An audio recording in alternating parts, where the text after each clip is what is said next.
He believed that a woman could not defeat a man in combat. He laughed, humiliated her, and challenged her to a duel right there in the hall. But a few minutes later, in the ring, he begged for the fight to be stopped. Subscribe and write in the comments where you're watching from. The gym didn't smell like success or glory. It smelled like sweat, rust, and time. Forge House was the kind of place where ambitions came to bleed and steel was tested in silence, not selfies. Located in a forgotten corner of Van Nuys, it had stood for nearly 30 years, a stubborn relic among polished franchise gyms with their smoothies and playlists. Its walls were lined with yellowing fight posters, some curled at the corners, others peeling like old skin. The mats were uneven and slick in places where too many shoes had ground chalk and effort into permanent stains. Heavy bags swung with bruised dignity from rusty chains, and the fluorescent lights flickered with the sort of resentment only old wiring can convey. Here, fighters weren't trained. They were forged, or so said the cracked lettering above the office door. Forge House. One way in. That kind of bravado used to attract the best, or at least the most desperate. Lately, it drew a mix. Former hopefuls past their prime, overconfident amateurs, and a few rising talents convinced that brutality was a shortcut to greatness. It was also a place where ego strutted freely, and sexism passed as tradition. Women trained here, yes, but rarely stayed long. The unspoken rule was simple. If you couldn't take being mocked, you didn't belong. No one enforced it more than Ryan Draper. Ryan had once fought professionally. 3 fights in Bellator, 2 losses, and 1 forgettable decision win that he never stopped referencing. His career had fizzled out just as his notoriety was beginning to bloom, and, like many men with too much muscle and too little introspection, he found refuge in becoming a coach. He molded fighters the way he wished he had been molded, with aggression, contempt for weakness, and disdain for anything that didn't fit his idea of toughness. To Ryan, toughness meant not caring who you stepped on, and it especially meant reminding every woman who walked into his gym that she didn't belong unless she could humiliate someone first. The morning she walked in, no one gave her more than a glance. She wore a plain gray hoodie, slightly oversized, the hood pulled low enough to cast a soft shadow across her eyes. Black track pants, nondescript sneakers, no logos, no shine. She carried a duffel bag that had seen better years. Her shoulders moved with the controlled fluidity of someone used to occupying her space carefully. Not timid, watchful. "Name?" asked the guy at the front desk, a young kid with earphones in and a protein shake balanced on the keyboard. "R. Rose," she said, her voice flat and polite. He scrawled the name onto a visitor log without looking up, gesturing vaguely toward the mats. "Try not to get killed." The gym was already alive with noise, gloves popping against pads, metal clanging from the weight area, occasional shouts from the ring. Ryan's voice boomed from the far corner where he was running a sparring drill, barking instructions between curses. She moved with a calm purpose to an empty section of mats and began her warm-up. Neck rolls, shoulder rotations, high knees. Nothing flashy, nothing demanding attention. Within minutes, the eyes began. A pair of mid-level guys paused mid-rap to nudge each other. "Another Instagram chick," one muttered. "Look at those hands. Soft. She won't last a week." Still, they watched. Not because she was beautiful, though she was, in that lean, powerful way athletes often are, but because she didn't look afraid. Or impressed. And she moved like someone who knew more than she let on. She didn't ask for help. Didn't try to join a group. Just went through her routine with mechanical precision. Shadow boxing, slow sprawls, light footwork. Her breathing never changed. Her posture stayed relaxed. Ryan didn't notice her until she stepped into the cage during a rotation meant for sparring pairs. He walked over with that swagger he thought was charm and looked her up and down like he was picking meat. "Hey, sweetheart, yoga's next door. Unless you're here to model gloves." She looked at him, not up, not down. Just met his eyes with a quiet stillness that somehow shifted the temperature in the room. "I'm here to train." Ryan grinned, turning to the watching group. "You hear that, boys? She's here to train." Laughter followed, the kind that seeks permission. Ryan gave it. She didn't flinch. "Fine, you get one round, light spar. Carlos, you're up. Don't kill her." Carlos was 23, stocky, strong, and eager to impress. He stepped into the cage with the same grin his coach wore, gloves already laced. She adjusted her wraps. No mouthpiece, no headgear. Ryan raised a hand. "Keep it clean, play nice." The bell rang. Carlos lunged fast, maybe to end it quickly, maybe just to knock her off balance. She slipped left, grabbed his wrist mid-strike, pivoted, and dropped him flat with a foot sweep so smooth it looked rehearsed. He hit the mat with a loud thud and a confused grunt. Before he could react, her knee was on his chest, her forearm pressing his throat. She held it just long enough. Then she stood, offered no smile, no gloat, just backed away. The room was silent for half a second, then the sarcasm returned. "Guess she took a jiu-jitsu class once. Fluke." Carlos rolled out of the cage, red-faced and panting. Ryan stared, jaw tight. "You've got attitude. Let's see if you've got gas," he said to her. "Come back tomorrow." She did, and the day after, and the one after that. He gave her the worst partners, made her clean mats, insisted she demonstrate techniques she'd clearly mastered, then corrected her in front of everyone. She never protested. She trained harder, focused. When the other women drifted toward yoga or light bag work, she stayed in the cage, rolling with the big guys, letting them try to muscle her, letting them fail. He upped the humiliation, called her names, laughed at her endurance drills, told her she was just another hype-hunting nobody. She said nothing, until Thursday. On Thursday, he paired her with Marcus, a regional amateur with 2 fights, all attitude and bad footwork. Midway through their round, he got frustrated when she countered him 3 times in a row. He grabbed her behind the neck and tried to throw her sideways. She ducked under, twisted, and caught him in a standing armbar before he knew what happened. He tapped in 2 seconds. Loud. The room exploded, not in applause, in disbelief. Ryan crossed the floor with fury in his stride. He stepped into the cage, hands on hips. "You think you're clever? You want to stay in this gym, you earn your place. Let's give the people a show. Sunday, exhibition round. You and me." The others fell quiet. Half of them smirked, expecting a public takedown. The other half didn't know what to expect anymore. She nodded once. "No talking," Ryan spat. "Fine, you'll talk Sunday, with your fists." She walked away, grabbed her duffel, and left. No fanfare, no retorts. As the door closed behind her, a murmur ran through the group. Who is she? Nobody knew. Not yet. The day after Ryan Draper's public challenge, Forge House buzzed with attention that hadn't existed before. Normally, Thursdays were just another day.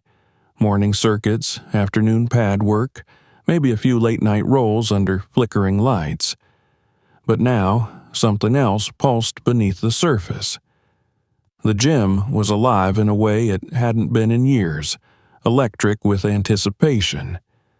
Phones flicked open between sets, group chats filled with speculation, and whispers spread like wildfire through locker rooms and sideline benches.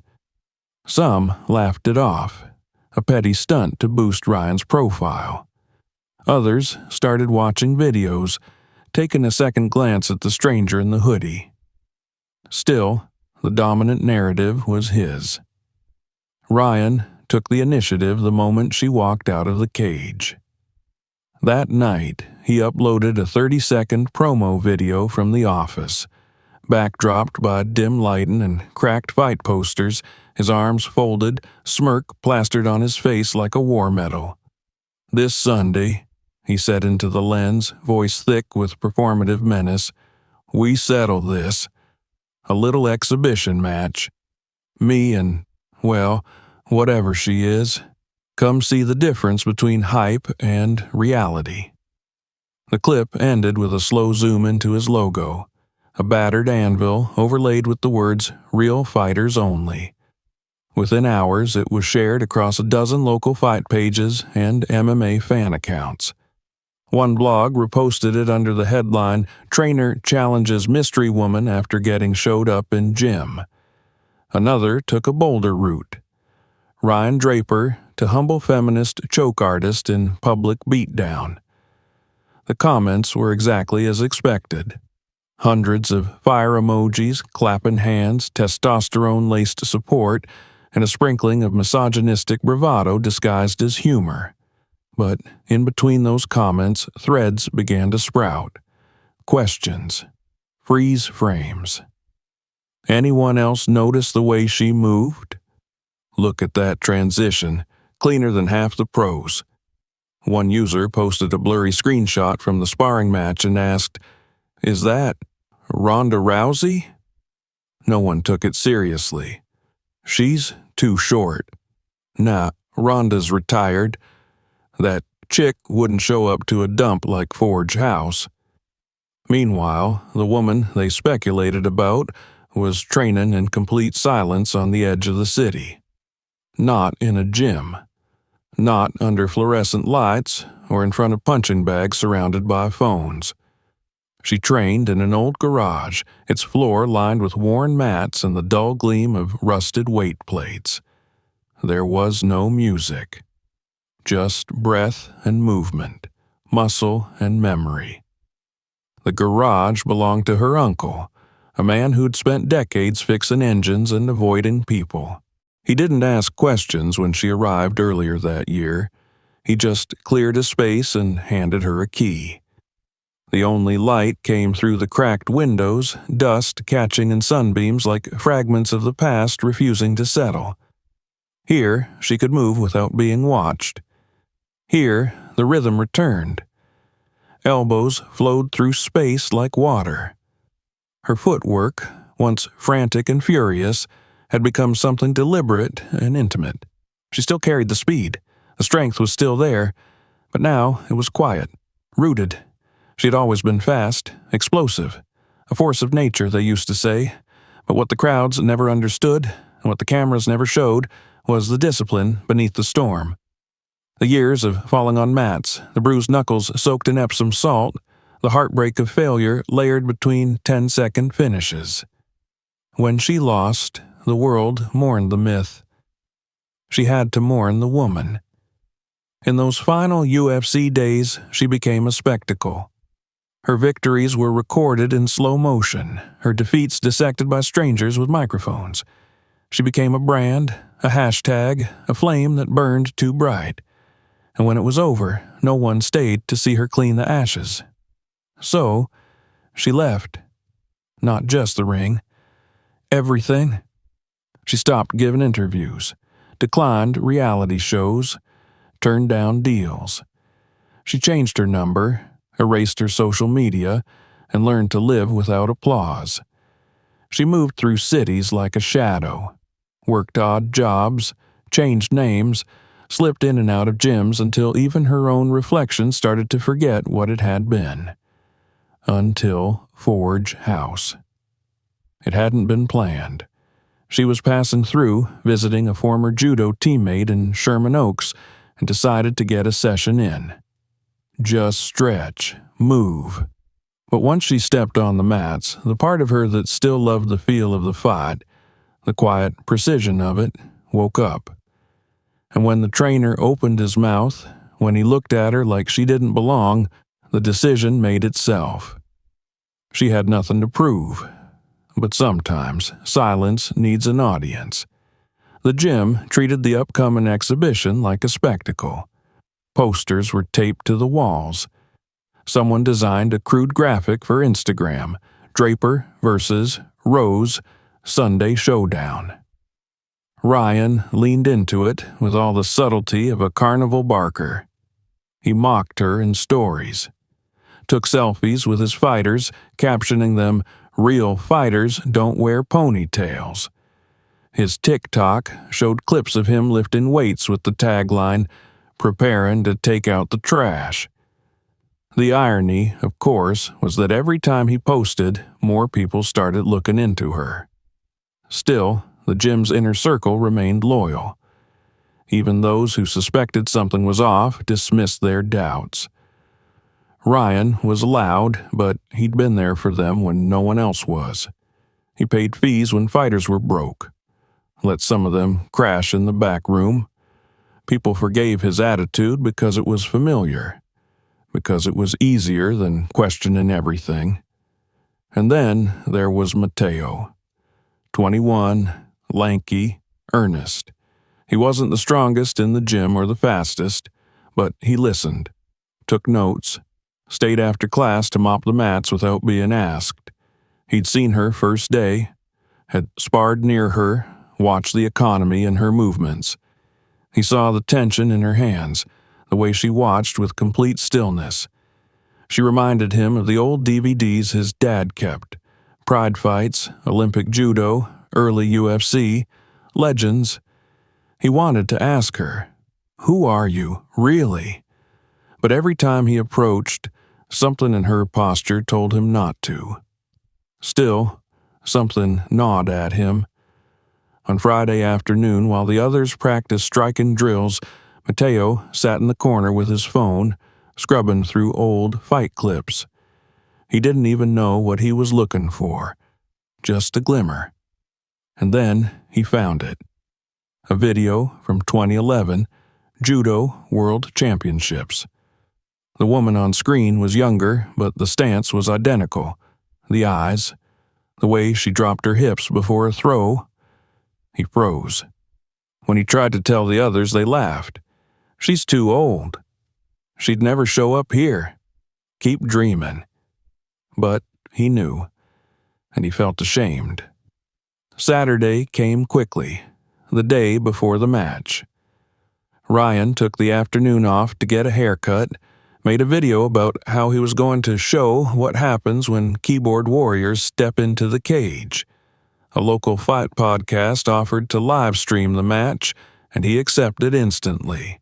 He invited influencers, prepped a mini stage with lights borrowed from a nearby kickboxing gym, even arranged for a smoke machine at the entrance. He was ready for his moment. She wasn't. She sat on the floor of her garage that evening, legs crossed, eyes closed. She wasn't meditating in the traditional sense.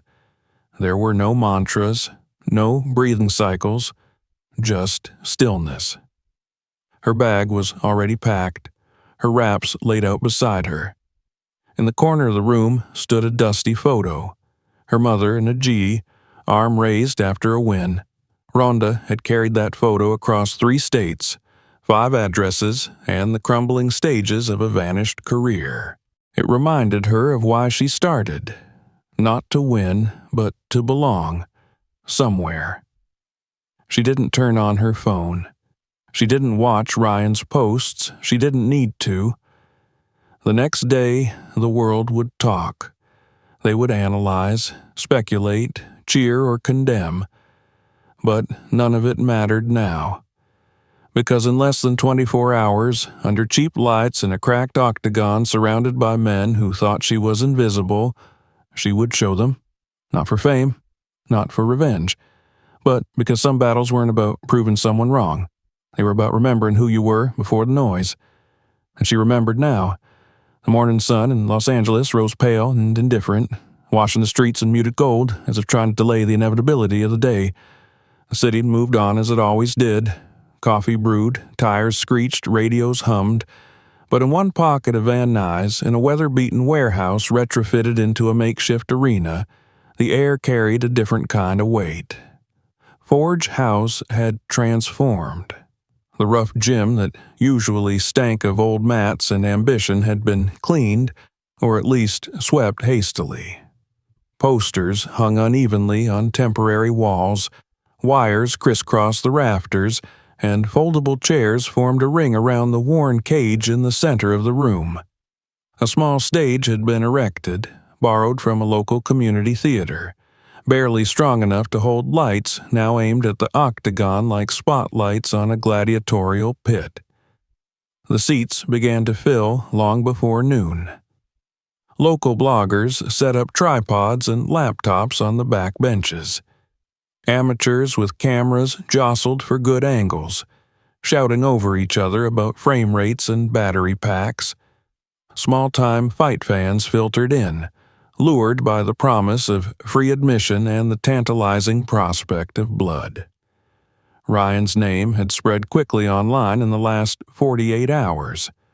The words exhibition match were used like bait, and he had no intention of disappointing anyone who showed up expecting a show. He arrived dressed to match the occasion. Red fight shorts, black Forge House tank top, custom gloves, and a smirk he wore like armor. His hair was freshly buzzed, beard trimmed, and as he walked the floor with his crew trailing behind him, it was clear he thought this day belonged to him. The gym's fluorescent lights buzzed faintly above him, adding a low hum to the rising energy in the room.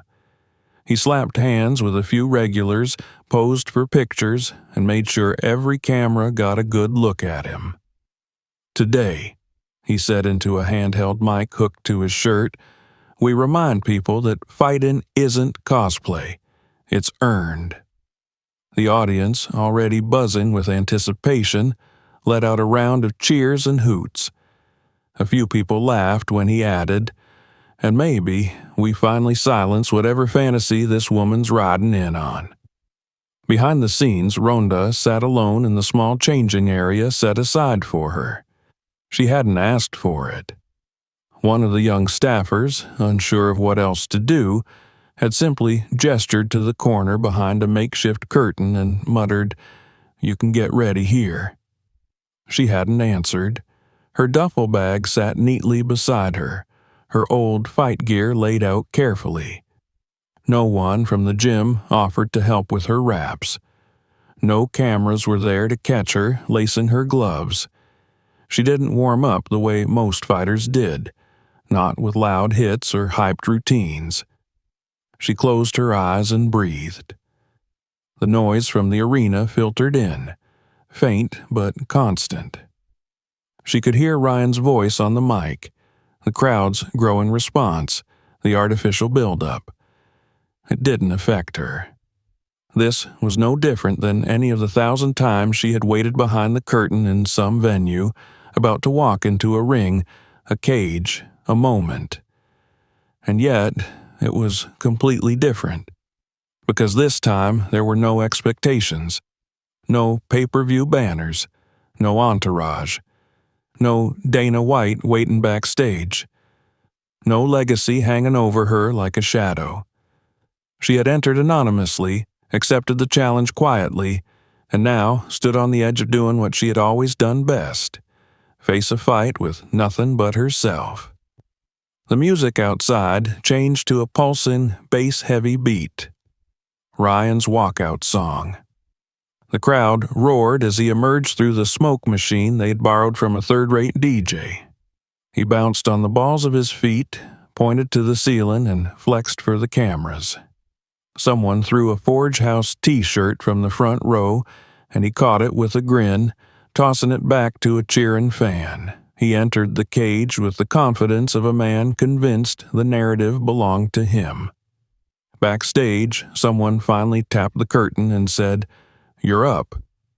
No name, no fanfare, just a signal. Ronda stood, pulled her hoodie tight, and picked up her gloves. She walked out without music, without lights. The sound of the crowd changed almost instantly. It wasn't cheering, it wasn't even booing. It was confusion. She stepped into the light. No one knew how to react. Dressed in a plain black sports top, faded judo pants, and old gloves that had clearly seen more years than most of the fans watching, she didn't look like a challenger. She didn't even look like a fighter.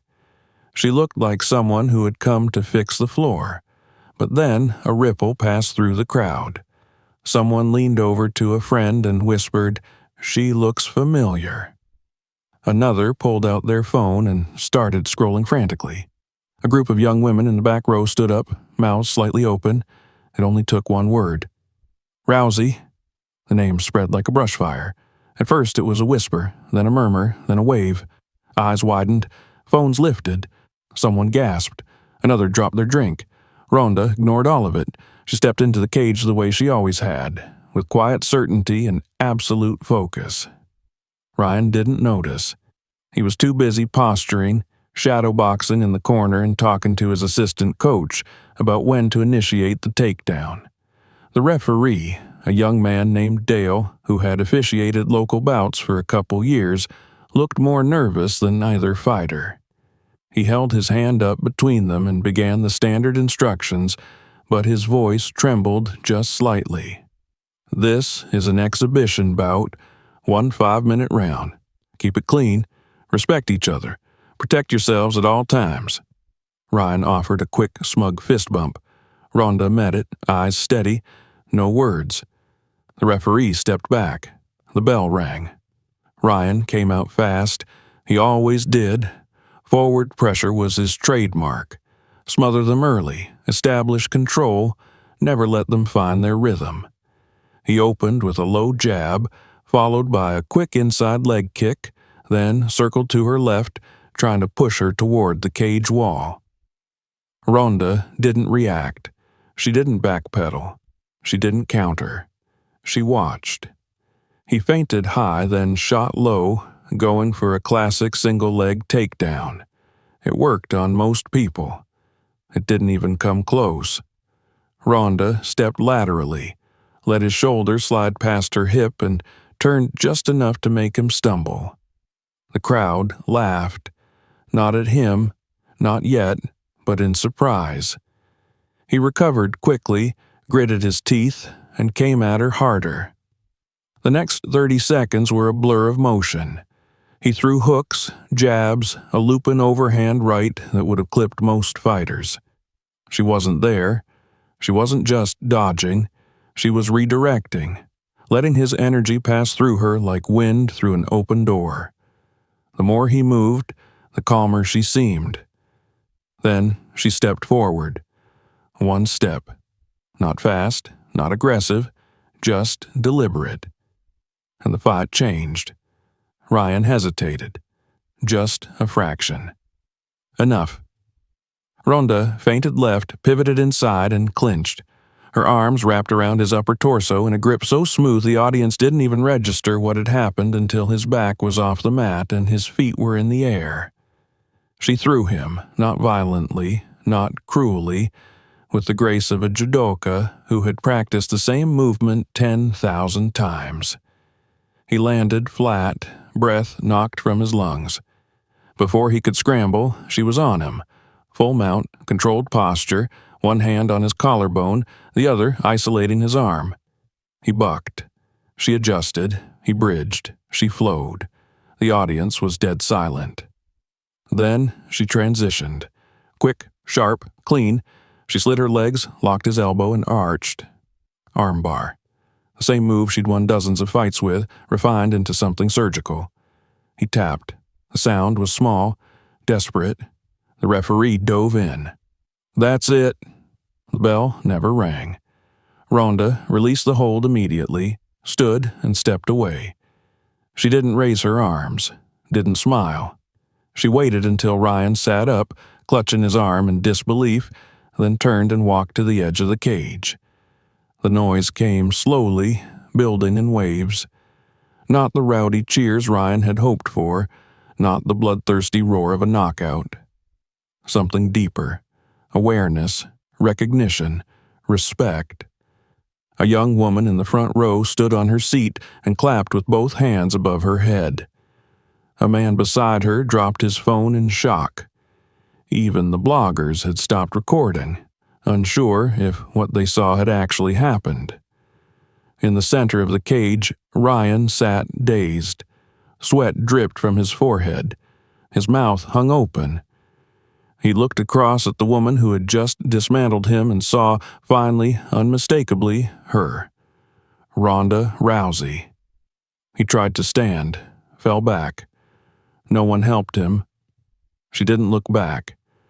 By the time the announcer returned to the cage, she was already gone. No interview, no speech, no statement. Only silence, footsteps, and the echo of a legend who had never needed a microphone to speak. The crowd didn't leave quickly. They lingered, sat in stunned silence, uploaded shaky footage to Instagram and whispered things like, "Did that really happen?" Mateo, standing near the back with his phone at his side, didn't say a word. He didn't need to. He knew what they had all just seen. A reminder, a reckoning, a return. The silence inside Forge House after Ronda's departure was unlike any silence that place had ever known. Not the kind that came after a knockout or during a grueling last round when fighters gasped for air. This silence was heavier, thoughtful, as if the very walls were ashamed of how they had behaved. People lingered long after the so-called exhibition was over, not to celebrate, not to gossip, but because something fundamental had shifted in the air. They had come expecting a show, a humiliation, a viral clip to laugh at later. What they had witnessed instead was a kind of truth they hadn't expected to find in a cage surrounded by folding chairs. Ryan Draper remained seated on the edge of the mat for nearly 10 minutes. His arm throbbed, but it wasn't the pain that kept him grounded. It was something far worse. Recognition. Embarrassment. A slow, dawning understanding that everything he thought he controlled had unraveled in less than 3 minutes. He had walked into the cage as a man certain of his own dominance. He had left it not just defeated, but exposed. No one said much to him afterward. The assistants, who had earlier buzzed around him with clipboards and camera angles, disappeared.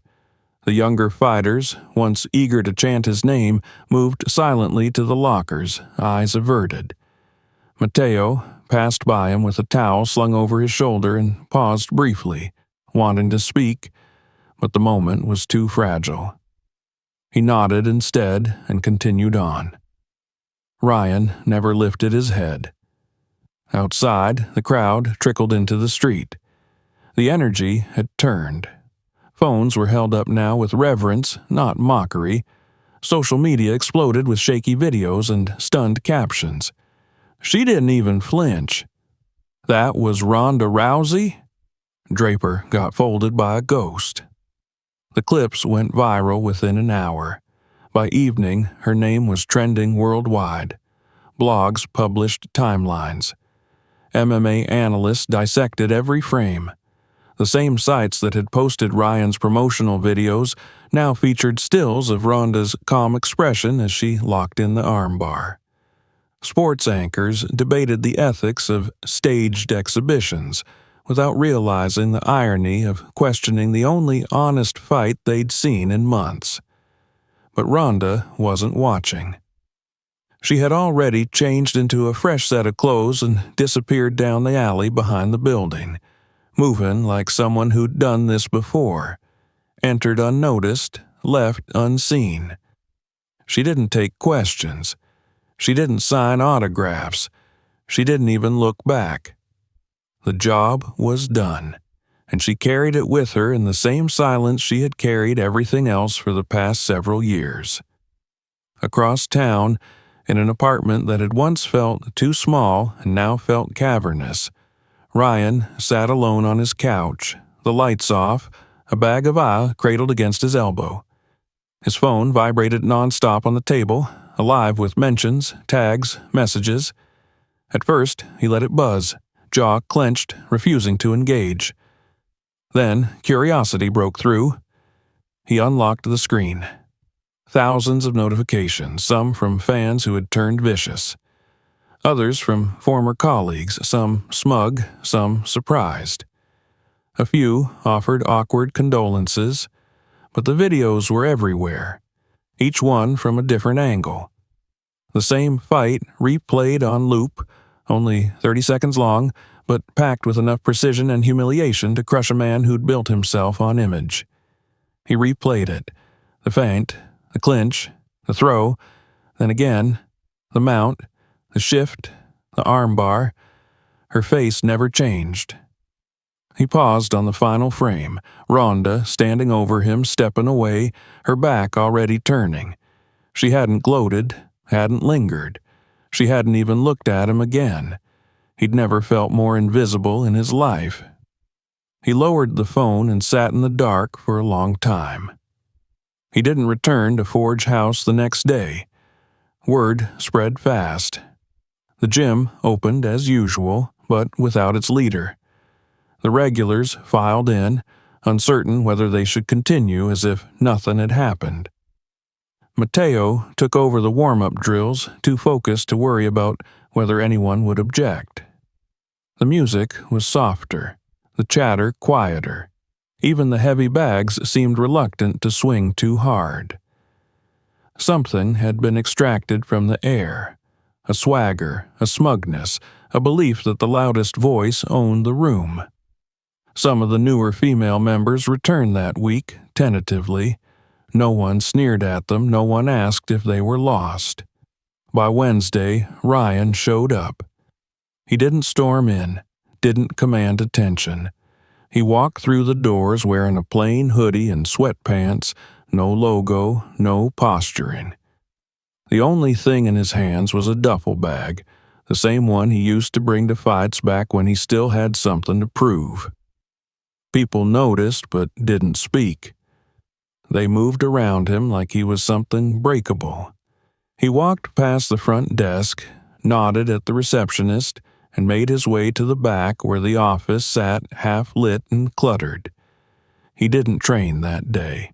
He sat alone in the office with the door cracked open, listening to the familiar rhythm of pads, grunts, and the occasional clang of weights hitting the floor.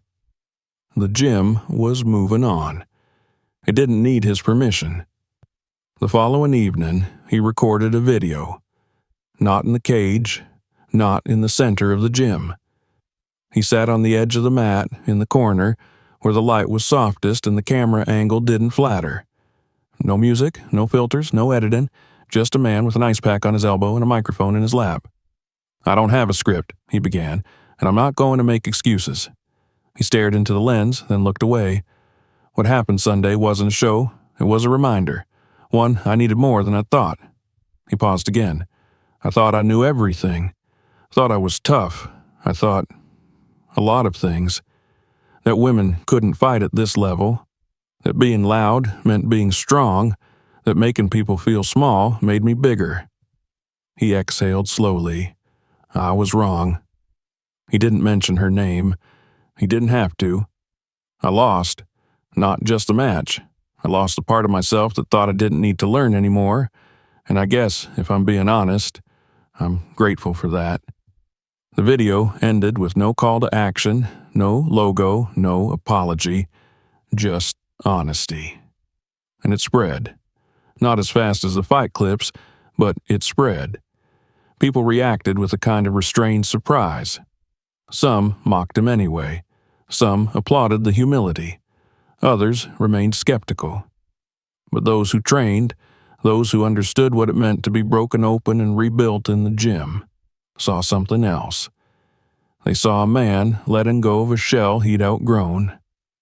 Across town, Ronda sat in the corner of a small gym that no one knew she ran. It didn't have a sign. It wasn't listed online. It operated out of a converted dance studio near Echo Park, and it was filled with girls. Some were teenagers from tough homes. Others were survivors. A few had fought their way out of worse things than cages. She didn't charge them. She taught them discipline, structure, defense. She gave them space to be strong without being seen. It was the only place she still allowed herself to lead. That week, one of the girls asked her a question during cool-down. "Why did you go back?" "To fight." Ronda thought for a moment. Then she looked at the girl's bruised wrist and the way her knuckles trembled slightly after sparring. She didn't answer with words. She took the girl's hand, adjusted her stance, and showed her how to balance again. That was the answer. Later, alone in the locker room, Ronda opened her phone for the first time in days. Mateo had sent a message. It was short. "Thank you." No question, no fanfare. She stared at it for a while. Then she put the phone away. Some things didn't need a reply. A few days later, Forge House changed. Someone took down the old posters with Ryan's slogans. New flyers appeared on the bulletin board: self-defense classes, women's fundamentals, open roles. The front desk added a donation jar labeled scholarships for fighters in transition. The energy shifted. Not overnight, but slowly, like healing. One morning, Ryan returned not in coaching clothes but in gym gear. He signed in like everyone else, took his place at the back of the line during drills. No one gave him special treatment. No one asked him to speak. He rolled with the beginners, took corrections without protest, lost rounds, tapped often, and came back the next day. He was rebuilding, not rebranding. That was the difference. The world would move on from the story soon. The headlines would fade, the algorithms would latch on to something else. But those who saw it, really saw it, would remember. Not the shock, not the twist, but the weight of what it meant to be humbled without being destroyed. And somewhere out there, Ronda Rousey walked another quiet street, training another quiet fighter, reminding the world that real strength doesn't scream. It listens. It learns. And sometimes it simply steps away. The mornings in the small training space Ronda had quietly carved out in East Los Angeles began early, long before the city stirred. The old hardwood floors still bore the faded scuffs of the ballet classes the studio once hosted. Now, instead of pirouettes and pliés, the room held the sound of soft thuds against mats, labored breathing, and quiet instruction. The mirrors were covered with neutral-colored fabric to keep the focus internal. No one needed to look at their reflection here. They were taught to feel instead: balance, tension, breath. The women who came to this place weren't training for belts or sponsors. Some came with bruises half healed, others with the hollowed expressions of long-term survival. Some had been through courts, shelters, foster care. A few had fought their way off sidewalks. They arrived tense, guarded, expecting to be sized up or dismissed. But Ronda never asked questions. She never required explanations. The mat was a clean slate. She welcomed them, not with words, but with structure. The ritual of movement, discipline, and safety. It was in this space that she found purpose again, not in glory, but in service.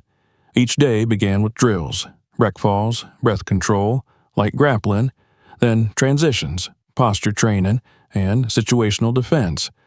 Nothing flashy, nothing designed for cameras.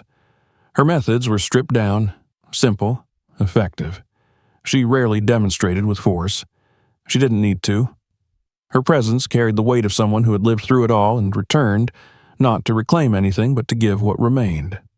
The room had no framed photos, no trophies, but in one corner behind a row of folded mats stood a small wooden box with a few personal items: an old judo belt, a pair of worn gloves, and a faded photograph of her mother raising her arm in victory.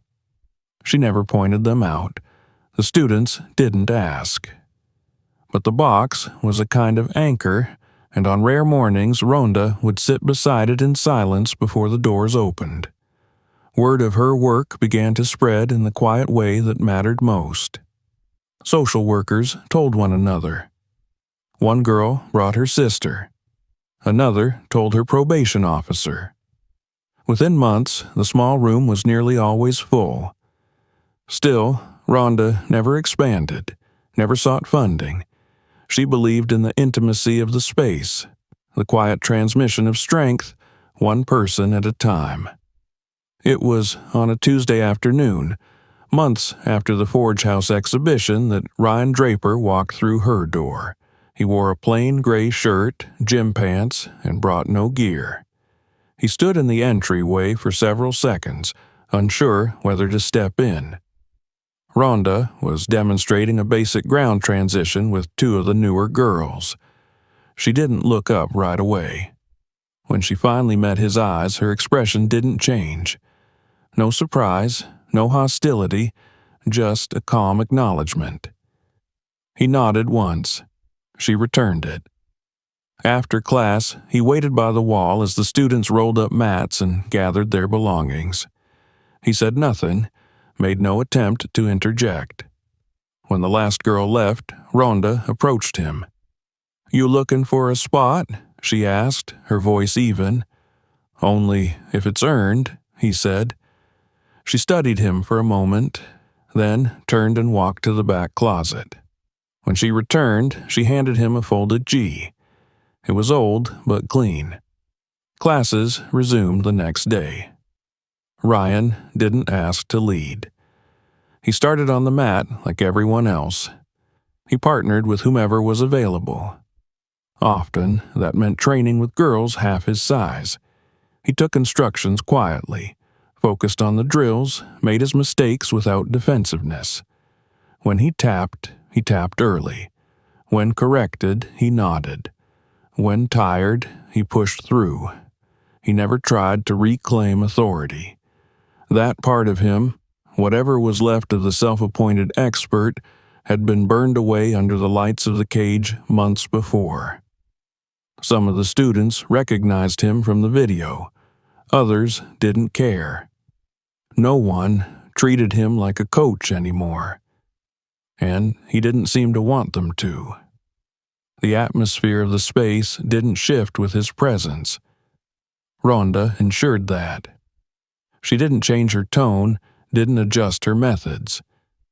If anything, she held him to a stricter standard, insisting on cleaner form, steadier breathing, tighter transitions.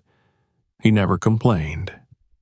One evening, after drills, he remained on the mat long after the others had gone. Ronda was wiping down the wall pads when he finally spoke. "I've been thinking about what you did," he said quietly. She didn't answer right away. "Not the arm bar," he clarified. "The way you let me walk out with dignity. You didn't embarrass me. You dismantled me." Ronda didn't look up. "You embarrassed yourself. I just didn't add to it." He nodded, accepting that. "I've been trying to unlearn a lot since then," he said. "Harder than learning," she replied. He gave a slight, rueful smile. "Yeah." Later, he left without another word. The mat remained warm where he had sat. Time passed. The small studio continued its quiet work.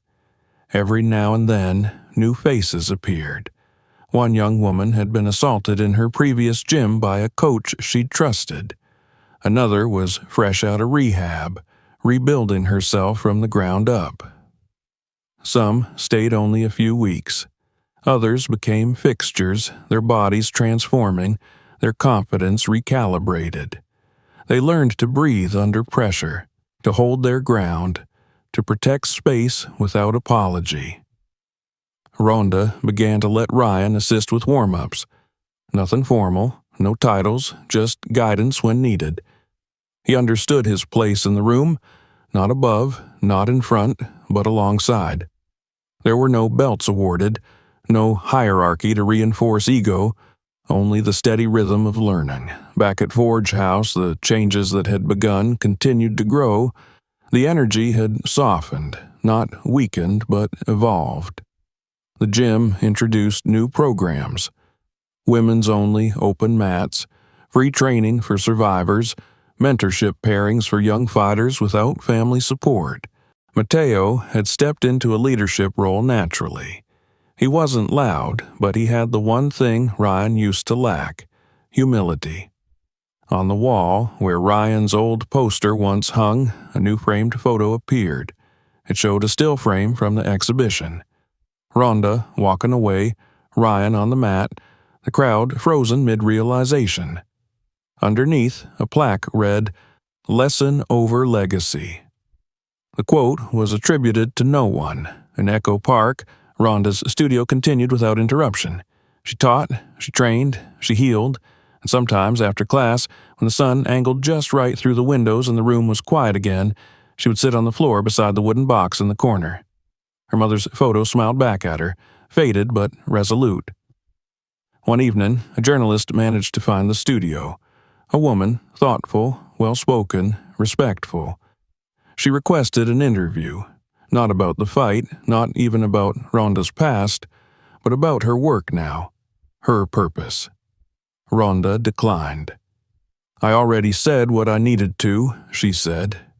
The reporter hesitated, then asked, "Do you feel like you've come back full circle?" Ronda thought for a moment. "No," she said, "I didn't come back. I went forward." That weekend, Forge House hosted a community event, a sparring showcase and open training.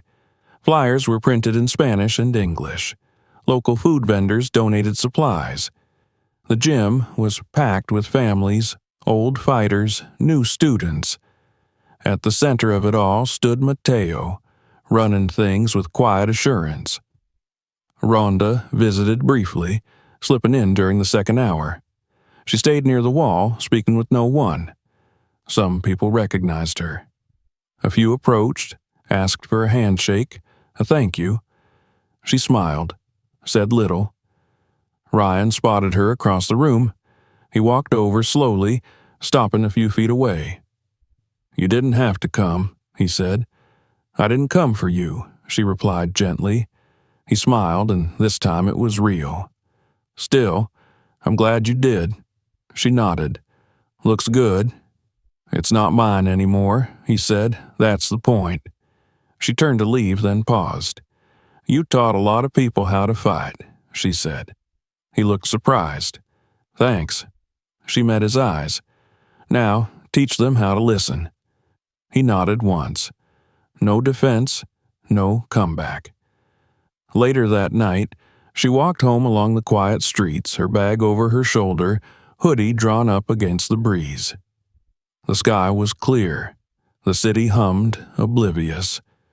There were no bright lights now, no cameras, no chants, no roar of a crowd, only the rhythm of footsteps, the stillness of a path walked with intention, and the understanding that true strength, real mastery, is found not in defeating others, but in facing yourself, over and over again, in silence, in sweat, in patience, in the choice to keep walking, every day, every round, until the noise fades and only the truth remains.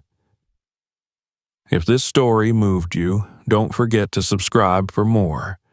Hit the like button, share it with someone who needs to see it, and let us know in the comments where you're watching from. See you in the next one.